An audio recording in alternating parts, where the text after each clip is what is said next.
Olá, atletas, beleza? Sejam bem-vindos novamente ao Esportivamente.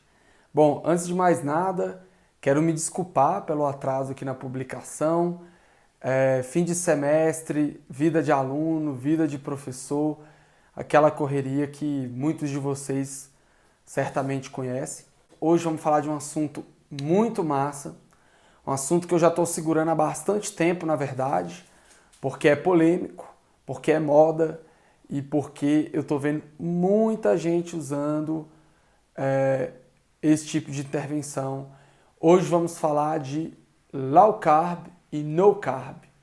Na verdade, vamos falar da diferença entre os dois, ou seja, uma dieta que está super na moda, que é a reduzir a quantidade de carboidratos, mas que muitas pessoas estão usando de forma radical, né, que leva o nome de no carb, ou seja, sem carbo, sem carboidrato.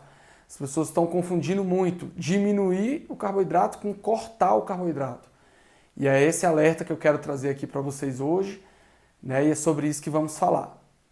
Bom, low carb, como todo mundo está vendo, tá aí bombando nas redes sociais, no meio científico, muita gente pesquisando sobre o assunto. É uma intervenção interessante desde que aplicada corretamente. E não é isso que a gente tem visto, né? As pessoas estão, ao invés de diminuindo a quantidade de carboidratos consumidas, elas estão cortando radicalmente. E aí a gente dá um nome, faz um trocadilho, até num tom um pouco irônico, de ao invés de ser low carb, as pessoas estão aplicando no carb, né? Ou seja, estão cortando por completo, quase zerando a quantidade de carboidratos, que é um nutriente super importante. Gente, eu vou falar melhor num outro vídeo o que eu acho sobre low carb, mas tem pontos positivos e negativos e tem o público certo para ser utilizado. Agora, o no carb, ou seja, cortar de vez o carboidrato, eu acho perigosíssimo, né? Quando a gente fala de low carb, ou seja, de reduzir o carboidrato, a gente está falando de pular de 50%, 60% da predominância do consumo energético do brasileiro, da população mundial, para reduzir para 40%, dependendo do caso, até 1/3 aí do consumo energético da alimentação da pessoa. Ou seja, você vai pegar uma dieta que predomina 60%, você vai diminuir para 40%, você vai diminuir 20%. Né? Você não vai reduzir para zero. Né? Então, assim, esse é o perigo que tá acontecendo hoje nas redes sociais, profissionais não formados, muitas vezes até profissionais formados que se aproveitam da moda, que tem muita gente procurando, achando que sempre tem a solução da vez, né? Então a solução da vez é o jejum intermitente ou o low carb severo, o no carb. E aí alguns profissionais usam isso como isca, na minha opinião, para atrair toda uma população, sendo que seria uma minoria da população que realmente receberia essa indicação.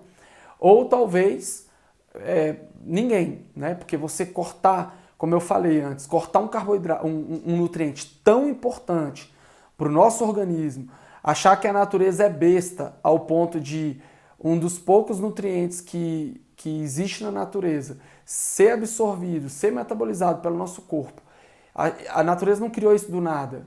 Né? Se o carboidrato é um dos substratos energéticos que o nosso corpo tem a demanda, tem a necessidade de ingerir, né? Eu devo ingerir. Né? E não simplesmente cortar, como eu vejo muita gente fazendo, muita gente falando, como se a natureza tivesse errada. Né? Então, assim, esse vídeo é mais de um alerta para a gente comparar os perigos que rondam essas estratégias, principalmente o radicalismo do corte total do carboidrato. Bom, um outro parênteses que eu abro aqui é, antes de pensar em cortar qualquer nutriente, pensar em consumir esse mesmo nutriente com a qualidade melhor. Então, será que o carboidrato ele é realmente um vilão? Ou é o tipo de carboidrato que eu estou ingerindo que está sendo um problema? Sabe-se hoje que mais da metade da população brasileira está acima do peso. E quando a gente vai analisar o comportamento, os hábitos dessa população, são hábitos que condiz com esse resultado. A população ainda consome muito ultraprocessado, muitos produtos industrializados, aquelas calorias que a gente chama de vazias, muito junk foods, muitos fast foods, e a população ainda não percebeu que se alimentar bem é uma questão de prioridade, de gerenciamento de tempo. Também falarei sobre isso em outros vídeos. Então é isso, antes de pensar em diminuir a quantidade ou de cortar qualquer nutriente, pense em selecionar melhor qual a origem, qual o tipo de alimento que eu vou selecionar para me nutrir, para ter aquele nutriente, para ingerir aquele nutriente. Então, começar a pensar em alimentos in natura, trocar alimentos industrializados por minimamente processados, isso vai trazer, a princípio, muito mais vantagem do que simplesmente cortar ele de uma vez, né?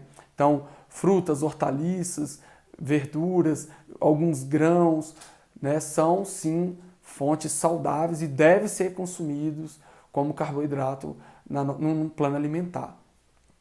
Uma outra atenção que eu chamo aqui, e agora super rápido, para não deixar o vídeo grande, é que vou falar isso em todos os vídeos que eu falar dessas intervenções.